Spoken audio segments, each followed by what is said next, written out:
Greetings everyone, Nathan Nerdarch here from Nerdarchy, for nerds by nerds, and today I'm going to be doing a little bit, something a little bit different, and that is rather than just play the quest, I'm going to go through and kind of give you a breakdown of the classes available.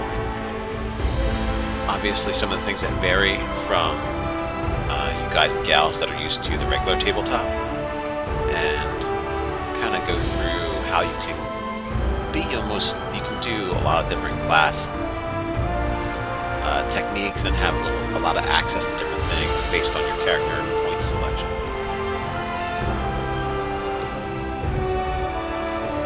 So one of those ways, you can see here, this is after the download content. I have a subrace of the Drow, and I have the Elf race. And the Drow, one of the things about it is it gets a +2 dexterity, +1 charisma, immunity to sleep, like pretty much all the elves. It's got search, fairy fight, fire, and darkness proficiencies, which is nice to have those three. Those racial bonus skills, and have proficiency in rapier, short sword, and light crossbow, which is not available. Excuse me, all the classes. So we have cleric,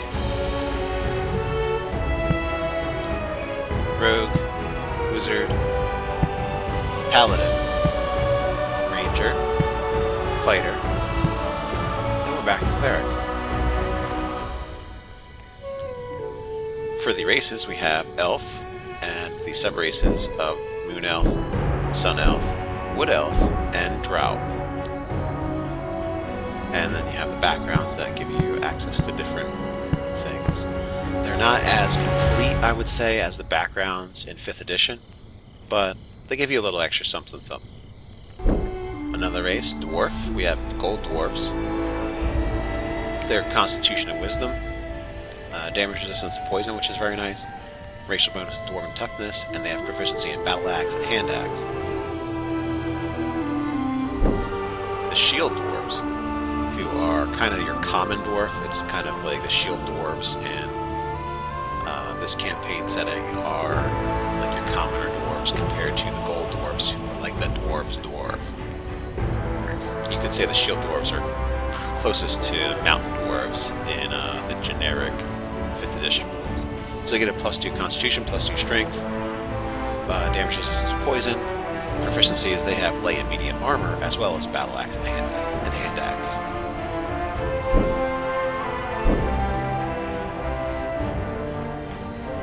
For the halfling, you have the Lightfoot halfling.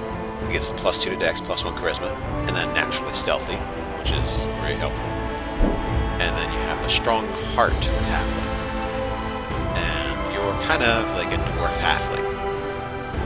So you have your +2 dex, +1 con, damage resistance to poison, racial bonus is stout resilience, which I think probably has something to do with poisoning concepts. I'll figure it out.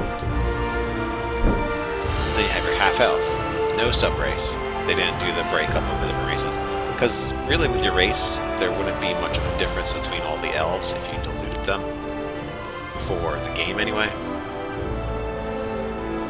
So you get your, does it say? Okay, it says there. +2 charisma and then 2 points to apply anywhere. Immunity to sleep, +2 skill points. Okay, now the +2 skill points, a little different in this game. What you have is the skill points are what you use to buy your abilities, your spells, your special maneuvers, all kinds of stuff. So if you want to have a proficiency in a weapon that you don't have, you use a skill point to get it. You want to have sturdier armor and you're a wizard and you take half elf, well then you can use those bonus skill points towards that. And then we have human. Now human, you have the general subset +1 to all ability scores, which is cool. But the really, really nice one to take for human is the human variant, where you have three points to spend on your scores, very good, and then your racial bonus of +2 skill points, which are your spells, your weapons, your armor, choices, all that stuff. And then we're back to elf. So let's say we're going to start with just the regular fighter. And we're going to say, well, let's pick something simple. Dwarven Fighter. We'll do the Gold Dwarf. And sure, Folk Hero.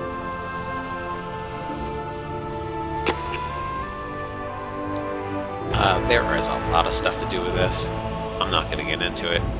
Pretty much, it's I'd say standard for character generation. You can do a lot with the face. You can do a lot, all the eyes, nose, cheek, jaw, all that stuff. I've seen more comprehensive face generators, but I mean, this is probably the largest you'll ever see your face. So you don't really need it. You don't really need much. You're really like in a sense, you're a piece on a board compared to some games where a person's face will take up half of the screenshot. I haven't really seen that yet, like a close-up shot. So you can have all the scars and awesomeness you want in eyeshadow. When it comes down to it, we can hit randomize for all. There we go. Sure. No, it's yeah, why not? No, I can't do that. I got not a ball. Yeah, there we go. That's cool. Kind of interesting braid. Men, dwarves, they braid their beards. Women braid their hair. Makes sense. All right, so you start with all these weapons, and you start with some gold, as I understand it. So rather than a great sword, let's say we're going to fight with our nice standard dwarven, and so we're going to go shield battle axe, like a good dwarf should.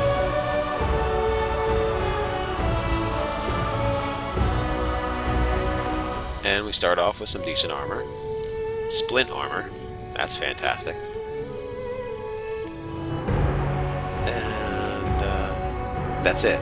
We got some boots too, so we're not walking around with our shoes without our armored shoes.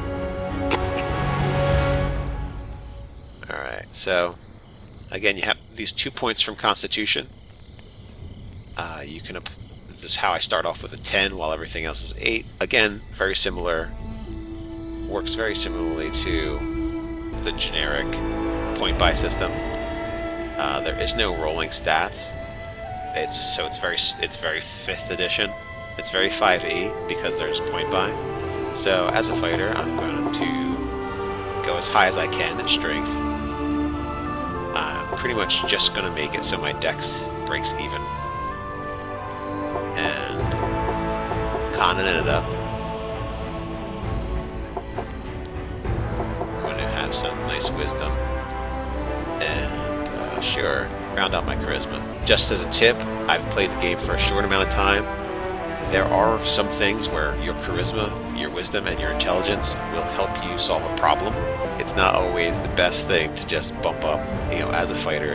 I might be better served dropping this down to a 16 and putting those 2 points in charisma. I might want to work it that way.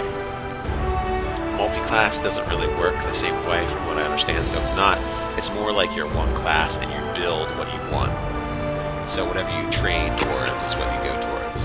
Because I chose fighter, I have access to Battle Master, Champion, 2-weapon fighting, Great Weapon fighting, Protection, Martial, Archery. These are the general skills and proficiency. As you can see, as a fighter should, I have all of the armors and shield. I've got all the weapons. The only things I don't have is search. And let's see, lockpicking. I can unlock the lockpicking skill for 1 point. So if you want to be an okay lockpicker, you're like, I want to get some of the treasure, but I don't like having rogues. well then, there you go. Bam. Lockpicking. If you want, you can spend the rest of the points at somewhere. And here, I'll show you, for example. I can take lockpicking 1, grants me it, and then I get a +2 for 1 extra point. And then it takes 2 points to get lockpicking 3, which is grants a 4 in addition to the proficiency bonus. So I will reset that because I don't want to be a roguely guy. What else do we have here? Okay, so that's it. So Battle Master, got Commander's Shout. Give a +1 to hit and damage for the next 60 seconds. It's like a bless for 1 person. That can get better. And for this, in this instance, it gives extra pluses and gives them extra crit range. Gives them even more pluses and more crit range. And then 4 to hit and damage and a +3 to their crit range. So I mean, giving that to somebody, really cool. Rally is one that you can choose, but it requires 3rd level. And you can also take things that are locked, but some things are really expensive. For example, so the things that are open to you, usually you can take the 2nd one, unless they're leveled. So this one requires other things. This one requires all different levels here. So you just can't go and take that right away, most likely because they're very powerful attacks. Here we have 2nd Wind. So this is... okay, most classes have a way to heal themselves. Or to not take damage. 2nd Wind for Battle Master. They kind of stuck the General Fighter ability of 2nd Wind in with the Battle Master. And again, that can increase as you put it in. And so for 4 points, I could have a 40-second recharge that I get 56 hit points. So if I wanted to, I mean, before I even have 56 hit points, I could be healing already. So, I mean, it makes sense to only get... I mean, this is good. I would definitely take this. And if I wanted to basically get all of my hit points back and more, it doesn't make sense now. I only have got 8. So it just makes sense to just have that 1. Here I have Steel Serpent. Slashes them and they lose movement, which is good if I need to stop them from going at my wizards or archers. And again, it just increases it. Sure Strike. It's a hit that always lands. Really nice power. Takes third level at 2 points. And then, so this might give you a little feel of like 4th edition in a way, with these different abilities that you activate, rather than having things that once per short rest or once per long rest. Instead, it's like it's the recharge ability. So this every 80 seconds, which is probably once every other fight, or every 3 fights if you're just running through. Every 3 fights in a dungeon or something, you could use this sure strike. And Weapon Master, this is where you get your multiple attacks. So rather than, I'm 10th level, I have 2 or 3 attacks, or 11th level, I have 3 attacks as a fighter, no, you actually purchase it. Now, it costs 2 points. I've got 2 points right now that I could spend on it if I was 5th level. So at 5th level, well, first I've got to make sure I buy Sure Strike, and then you see how these are connected. I can then buy the Weapon Master at 5th level. So at 5th level, I can have extra attack, and then here you go with your, you have this allowing multiple attacks with the main hand. Each rank adds an extra strike. So rank 2, 2 extra strikes. Rank 3, 3 extra strikes. So I have 4 attacks at 17th level. If I spent the tiny amounts of points, 4 points out of 17 levels of points, then I can have 4 attack. It's kind of like a no-brainer. Take these. You won't regret it.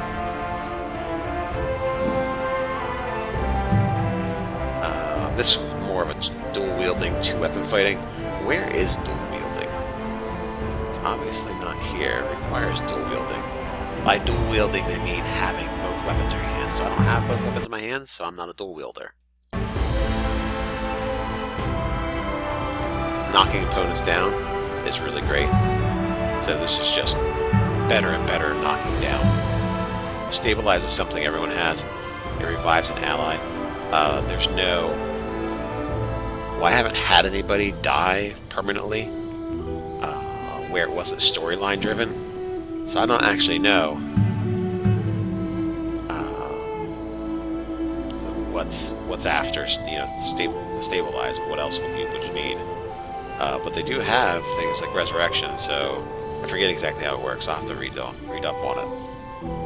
It hasn't really come up. Alright, so archery starts off with really good Hunter's Mark. Hunter's Mark, okay, so you don't need... You can do this without using archery. It just happens to be in the archery skill. So it's very good because you gain combat advantage, they can't stealth, become invisible, and they take additional damage. So I'm going to take it right off the bat. And it just gets better. Does extra damage. Eventually does 50% extra damage. So, I mean, why not? You can just put this on the hardest thing and just lay into it as the fighter. Arrow of Slaying does a tremendous amount of damage every 200 seconds. So it requires ranged weapon and 5th level. I don't know why it has that. I obviously have ranged weapon. Alright, I'm not sure exactly why that's blanked out like that. Just like with the wielding. So I'll have to figure that out. This is kind of a weird... This is kind of a weird attack that allows you to alter how the combat is going. If someone's running past you and you want to bring him back towards you and get that guy off your mage or your archer, then you chuck the spear at him. Pulls the target towards you. Impede. You do a great amount of damage and you slow them by 50%. Well, 60%. This one, and it gets even greater and the damage increases. Wounding Blow is nice because they're suffering. It's really they're not getting healed much at all, and it does a really great amount of damage. So you see, to do a really great amount of damage as this martial fighter, well, I didn't need to go and have an awesome weapon. Like my battle axe, yeah, it only does 2 to 8, but who cares? Because when a 3rd level, I can take this and I can do 11 to 35 by activating this power. There's other examples. I mean, this one does extra damage, so I'm not really doing 2 to 8. I'm doing probably 3 to 10. And then there's other abilities that augment this. Well, okay, well, Arrow Slaying's a bad example, but...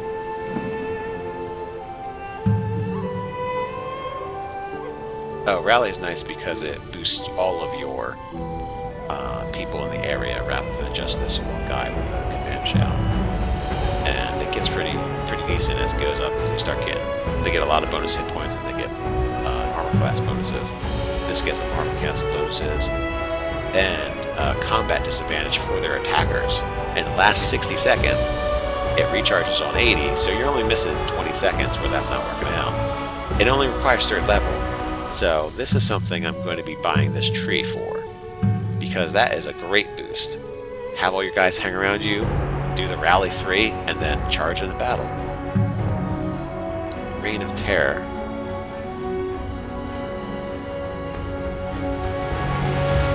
Confuses them. So if you get crowded by a lot of nasty things, you can slam them with this.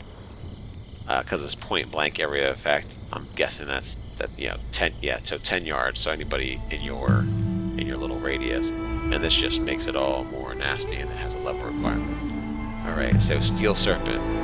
Okay, so I have a 2 to 8 damage range for my regular attack, but again, I have another attack that's 6 to 17. So there's all these attacks that boost the damage that you really do. Yeah, Sure Strike. That improves critical. Really good thing. So for 5 points, well, this one's at 15th level. but you're taking your champion ability that's present in the 5e tabletop game, and it's transferring over into this skill that you can buy when you reach 3rd level.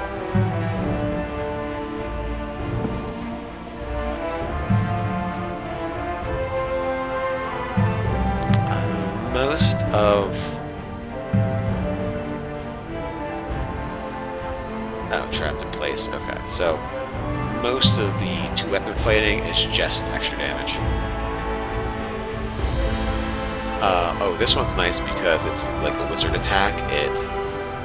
It's doing damage, and if the attack misses, it still does partial damage to everybody within the 4 yards. So you basically swing all over the place, and anybody in that chunk of space is taking at least half of the damage. So they're taking 3 to 10, let's say.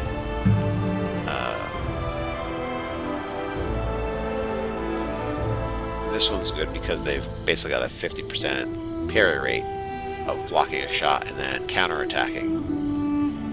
So hey, 5 to 11 is more damage than I do with my battle axe. So I parry an attack and I'm hitting them back for more damage, and this just increases. This just increases the chance. Now the effect doesn't last long, 12 seconds, and it has a recharge of 100. But you do that against something nasty, here. For that 18 seconds, the person's just not hitting you, and they're just taking damage. Here's the nice damaging chunk stuff. We've got cone attacks worth of where you're going to be hitting that 3.5 yards. Just basically swinging your sword and chopping people down. And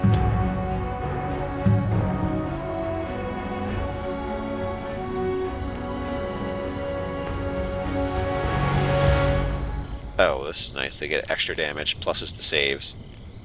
They take basically a defensive stance. It's called Unyielding Avalanche. And for that amount of time, everything just takes damage when it comes around. And they also heal their hit points of damage. Charge is nice for closing the distance. And, again, it just deals damage. It doesn't say...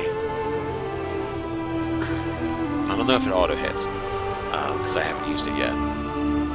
But again, you're dealing more damage than you can with the weapon. And as it goes up, you're just going to be dealing more and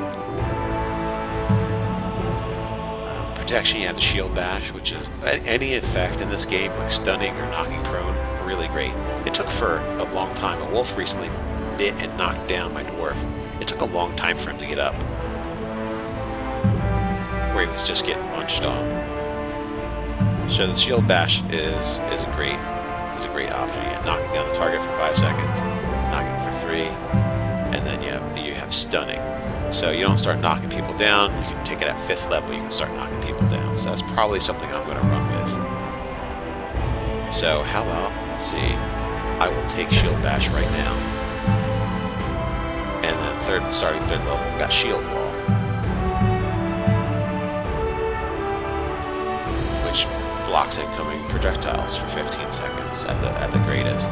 So I've got a projectile protection, gaining damage resistance, gaining pluses to AC, gaining saving throws, and extra hit points, which increases as you buy more and more of it. Up to +8 AC and 40% damage resistance. Really ridiculous amount of saving throw, whole bunch of hit points, and actually ups my movement speed. So I'm like a tank on the run.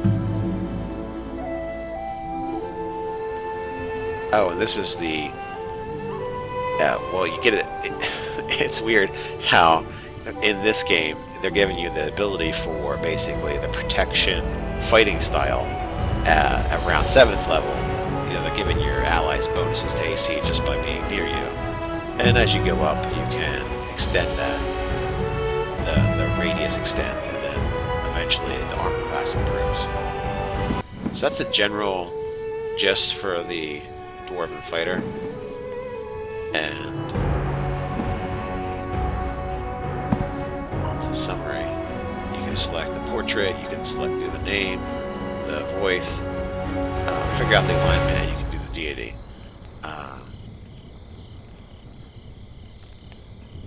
You know, normal alignments available. They're all there. Deities, they have a lot of Forgotten Realm stuff because it's Sword Coast Legends. And some that I don't remember. But they come back to me. So, that's the fighter breakdown. I'm going to head back now. And we're going to choose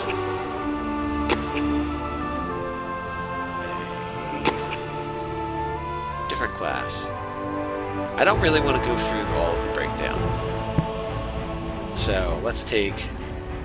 I'm playing a wizard, so you'll see that through play. I didn't play I'm playing a fighter. I've got a rogue in my party, so you kind of see that through play. Don't have any paladins or rangers. So how about we look at rangers, because I'm interested. And let's say a moon elf. Let's go with a moon elf, just like that.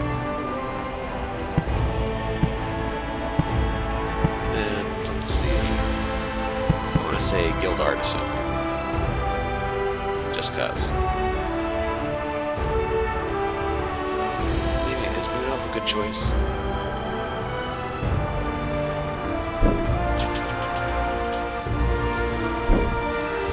Let's go with Wood Elf instead. Get the +2 dex, +1 wisdom. You get everything that's good for rangers. Everything. So let's go with that one. I think everything's alright. We have a longbow. Alright, we've got a longbow, leather vest, which we'll have to change as soon as we can. Leather boots, and that's pretty much it. So that's how we're starting out. I could also say, well, I'm not going to be an archer. I'm going to do longsword. Longsword. I don't think I can do 2 longswords. Longsword. Why not? Let's do longsword, short sword.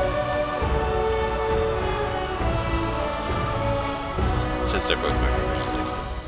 Alright. Oh, I could have selected armor. That was kind of silly. I forgot to select armor. For the, let's see, requires medium. Well, I get that, so. There. Rangeliness. Kind of like the, yeah, black boots. That looks good. Alright, so definitely a nicer armor class. Looking at max dexterity of 2. But you know what? Because I kind of want to pick strength or dex, I think I'm probably going to go with dex. So I'll go with this armor for right now. But I'm most likely going to want...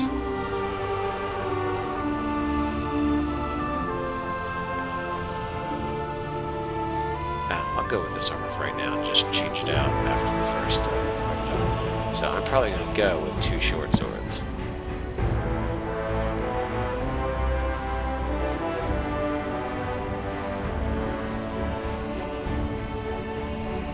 Those are some thick short swords.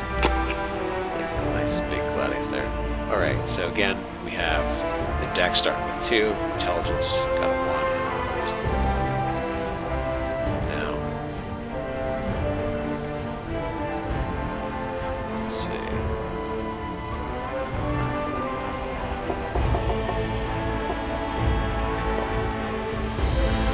I'm gonna bring that up to a 16 for right now. Do a 14 for Constitution, select it with +2. Let's even out both of those. And like I said, because of the way the game is, there's going to be some times where you're just going to want to have those extra points. So we're going to be a dex fighter, which means I'm going to want to not use this at some point, or try and find a different type of armor that lets me get +3. Alright, I have 3 points left, so let's up that wisdom for seeing stuff and searching and things. Alright, so very different aspects for the ranger. We have the hunter, beastmaster, nature, warden, 2-weapon fighting, which is similar to the fighter, martial skills, similar to the fighter, archery, also including the fighter, and we have everything except heavy armor, which we don't really want because the heavy armor is not going to let us utilize our decks.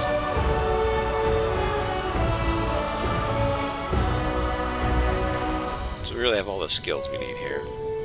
Let's see. So let's look at hunter. Hide in plain sight. Shroud the user in camouflage. User gains stealth, and user's next attack gains advantage of a +5 to bonus to crit range. And while stealth, their speed is reduced. And their stealth checks are increased by a lot. So, I mean, that's good. Just increases the bonus to crit range, reduces the speed reduction, so that it makes it a little easier to move. And continues to do that theme until eventually you've got Hide in Plain Sight 4, which is a +20 bonus to crit. I guess you're just going to be critting, is what's going to happen with that. And that's a toggle, and with this toggle, you obviously want to turn it off after you strike, but you gain advantage, a +20 to bonus to crit range, and your stealth checks increased by 10. It only costs, I believe, 4 points to get that, and there's no level requirement either. So when you're looking at that, no level requirement. So I'm going to take that because I'm going to go down that path, and I can also pick up ensnaring armor. So when they hit me, they've got a chance of being stuck, and the chance increases for being immobilized. Alright, and combat focus gets an extra attack. So similar to how rangers, because they're a fighter type class, can have access to extra attacks, at 5th level I can just put 2 points into it, which when I gain 5th level I will have the 2 points to do it, so I can just gain that extra attack. And favorite enemy. Favorite enemy, they reverse what 5th edition did, where that you don't get a whole bunch of pluses to attack and damage against favorite creatures. So I'm guessing when you select, I know it. I don't know what my favorite creatures are. So we're doing lots of extra damage until 15th level. Increase any damage dealt to a ranger's favorite enemy. Damage against those creatures is increased by the ranger's wisdom modifier. I guess that's stacked on top. Whatever the case. Because +8 to hit and damage on all attacks against favorite enemy. That gives me the feeling of the Colossal Slayer, Horde Breaker, or whatever it's called, that they do extra damage to creatures. Alright, so the Beastmaster. Just got extra movement speed. You're all nature and stuff. And just more movement speed until you're at 40% pluses. Okay, Ranger Companion. Summon a Wolf Companion to assist in battle and slow down enemy attacks. Alright. Summoned creatures in this type of game are really good, because up until 6th level, this creature's matched, gains Strength, Constitution, Dex bonus based on the caster's Dexterity modifier, and it's every 40 seconds, so most likely that wolf, it's easy for that wolf to stick around and not be destroyed, and they can get healed as well. So overall, great ability. Alright, so again, summons a wolf and matches the caster's experience, matches the caster's level up to 13th level, gains bonuses off of the caster's Dexterity modifier. And here, up to level 20, so it can really match you for hit points and everything. Okay, Spectral Wolf Strike. You can summon a Wolf Spirit. And it does psychic damage, which most things are not going to just shrug off.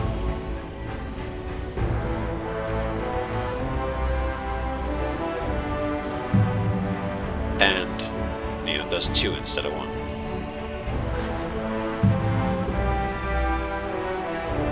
And here we have some like bear trap stuff, so slowing them down, doing lots of damage over the time, and that just increases.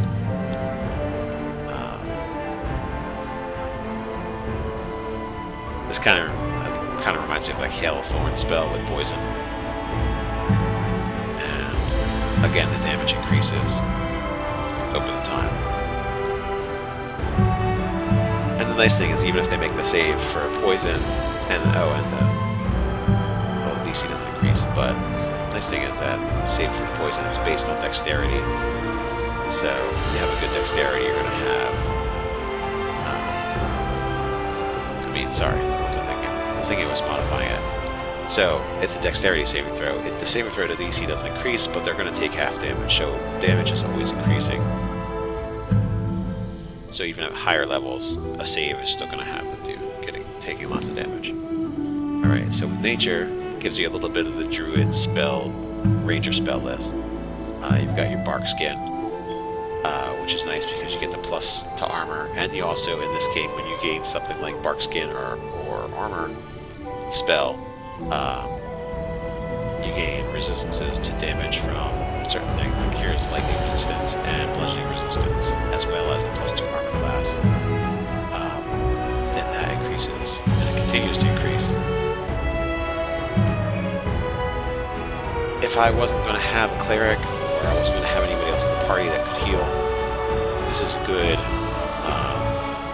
kind of spammy heal with 6 to 8, which is pretty much almost all of the starting character's hit points.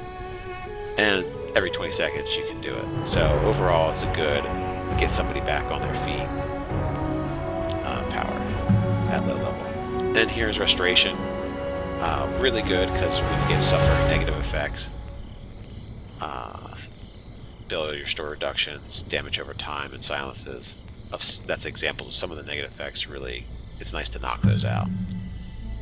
And later you can have access to Wind Wall. And you know what? It's only at 5th level, so even though it's far down here, it's just not linked to anything. That's why they had to put it aside here. And further down the lane, if you have the Entangle abilities, you can get Cloak of Thorns, which is whenever somebody attacks you, they're taking damage. And they also take an extra damage when you deal piercing damage to them. And that increases the damage they take as well as the damage you deal. So it's a good choice for my short swords because I would be, once I can take that, I'm dealing extra damage. Level requirements are really low. If I sat there, I could put all my points into it. 5th and 6th level and get it.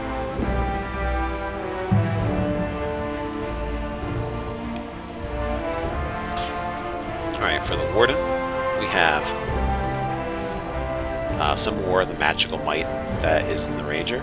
Hail of Thorns. Do a cone area effect. Quite a large cone, 18-yard cone. Doing a decent amount of damage, so it'll be great in the beginning dealing with sissy creatures like goblins and low mercenaries. So that's a good power. And you kind of need it to get into the rest of it. Extra the Hail of Thorns, Lightning Arrow. So you kind of have to buy it to get into the rest of the tree. Probably not for that. So it's a point to armor. So that's a good reduction of armor power, which increases as you gain more levels in it. And you can have all of them by level 3 if you really wanted to be able to knock people's armor class down for that time period. And you're doing a good amount of damage. Conjure Volley is another, they've got the area effect spells in a line here. And a volley of 100 arrows. And they burst in a magical explosion on impact. Each creature within a 4-yard radius of the impact must make a DC 13 saving throw. Creature takes a failed save. How many? I'll have to see that in action. 9th level. I'll have to see that in action. 50 arrows and 100 arrows, so that must be quite a lot of damage. And lightning arrows, nice attack as well. Eventually does quite a bit of damage, and does half on a save, so it's nice to have it it's not an attack roll in the sense with a computer game. It's not an attack roll. It's an actual direct. You know, I'm targeting you. You're going to take at least half of 15 to 51 damage. And if you fail to save, you're taking lots. And that's a nice 2 yards. So you're looking at, if you hit one guy, the guy next to him will probably also be damaged.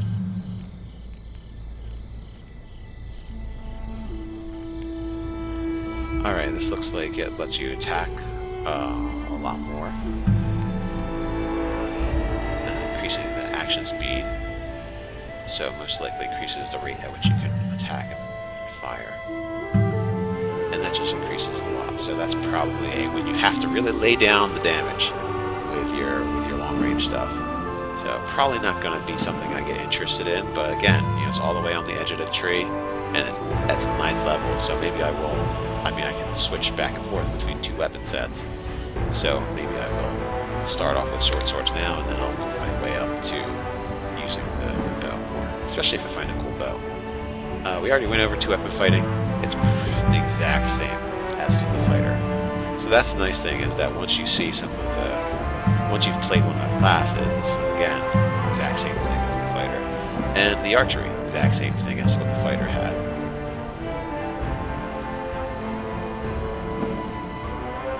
And again, you want to take lockpicking, feel free. You just gotta take that first one to unlock the skill set. And search is also really good for finding all kinds of goodies on the ground. If you can see something that's unique, different, like it looks like a little tiny box on the ground, or a vase on the ground, if you have search, you can activate search and walk over to it, and it will be highlighted to select. So it's a useful skill for finding things, finding out what you can actually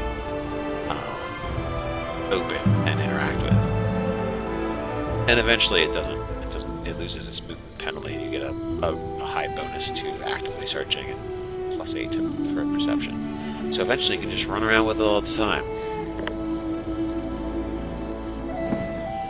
Alright, we're back to the hunter, which I definitely suggest taking favorite enemy. As well as hide in plain sight. Just take all of them on. Take all this stuff if you're gonna do ranger.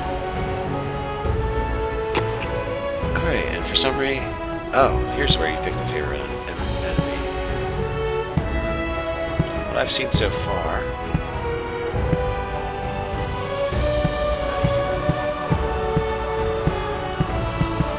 I think Goblinoid would be a really good selection. I don't know if it's just goblins for this one. And probably human.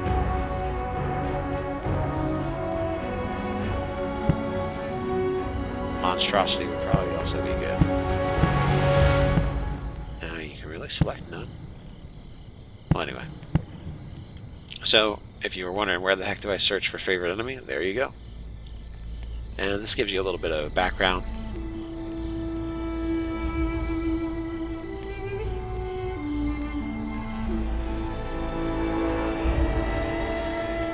So this is kind of your generic history based on your race, class, and your background. I haven't had my background affect anything else except that. Now, what I would like to look at before we go is Paladin. Real quick.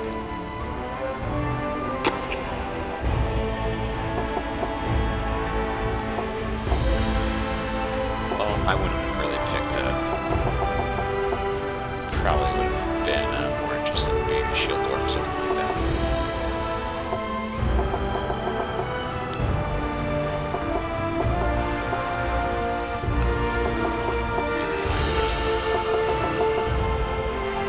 Alright, so I'm not going to actually play this character, but you get the idea. Alright, Paladin has enough unique things. Lay on hands, very standard thing.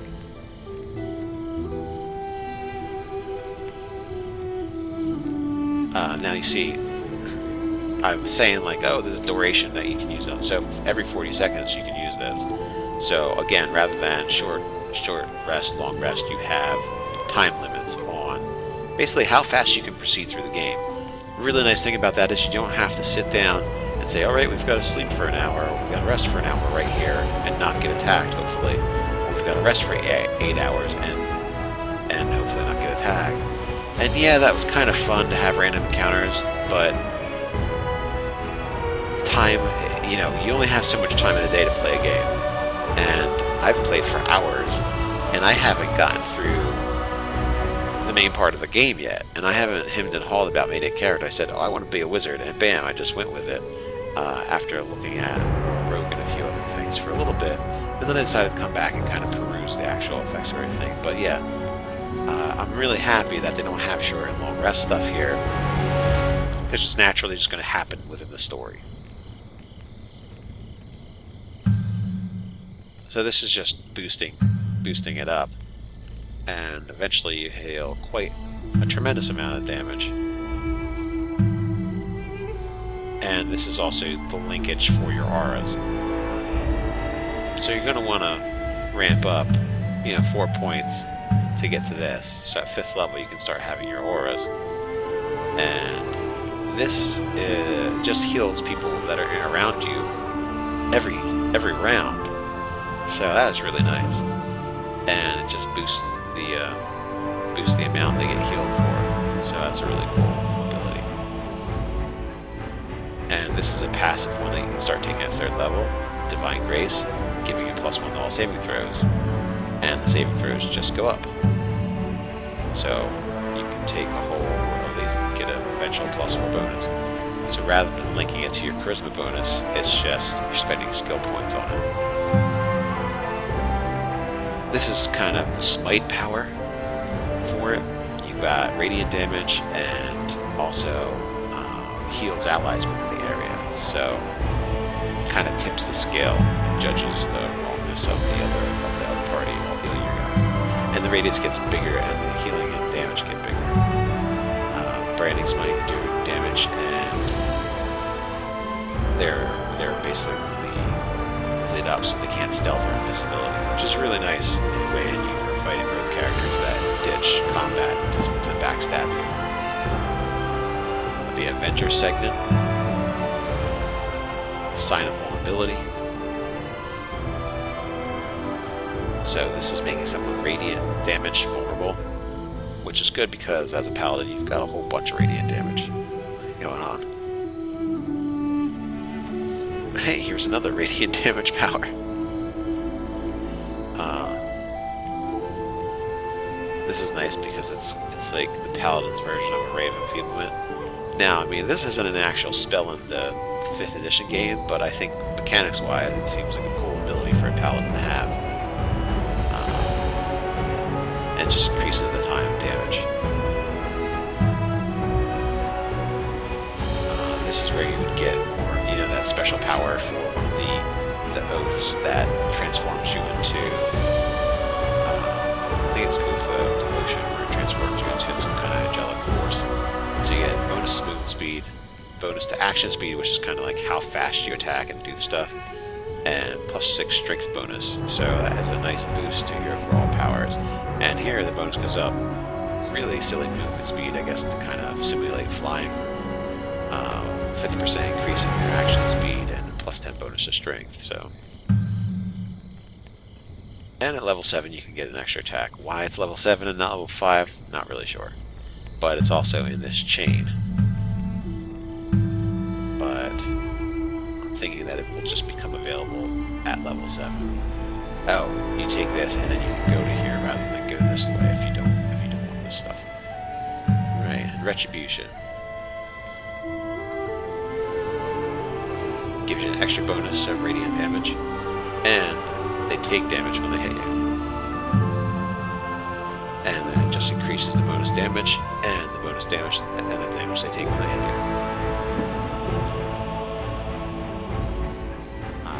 you. Life, just going to probably sum up all the blessing, the cleric part. You've got your aid, giving you extra hit points and resistance to damage.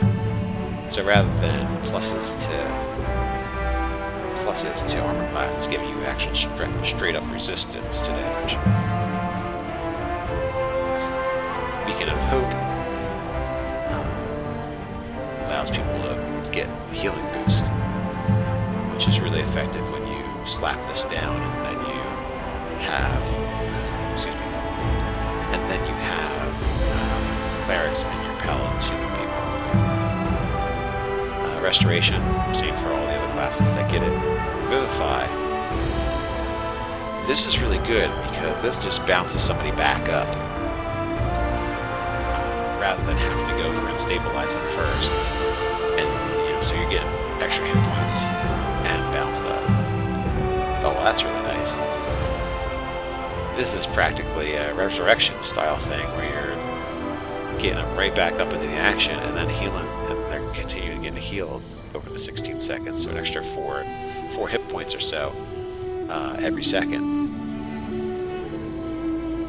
Stabilize really doesn't bounce you back up that well.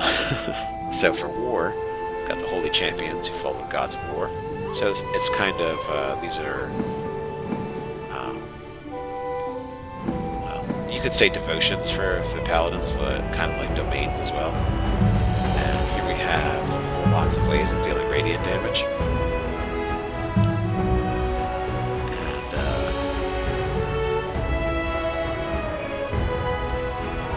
Radiant, well, that has a lot of radiant. Oh, okay, it's 11th level where you get a good chunk of radiant damage, and also arcs to other people.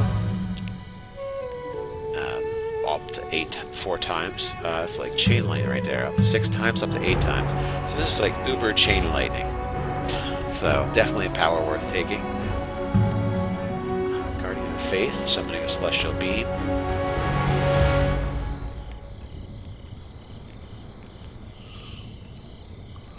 This is similar to Spirit Guardians, a really great spell in 5th edition for clerics, and I think paladins have access to it. And this is your general Divine Smite.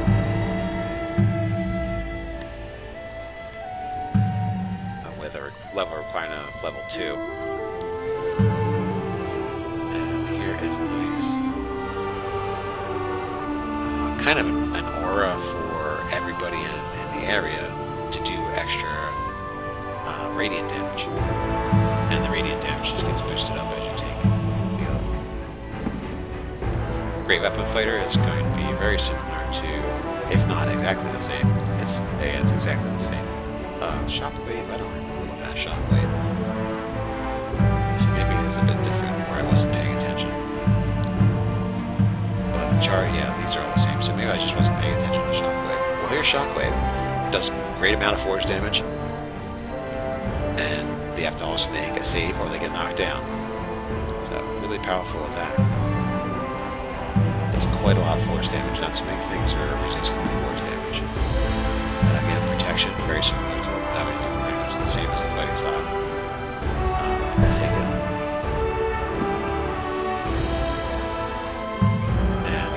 Again, and here is all the skills and proficiencies. So yeah, I said I wasn't going to go through it, but I did. And I'm glad I did, because Paladin's got a lot of cool stuff. And, alignment and deity important for the Paladin. You're going to want to get that straight. And that's it. You'll see the rest of the leveling up and skills that are available as I play the game with the other character classes. Let me know what you think in the comments below. If you want me to go more in depth with the individual the other classes that I'm not playing with in my game, let me know in the comments below. While you're at it, like, share, and subscribe.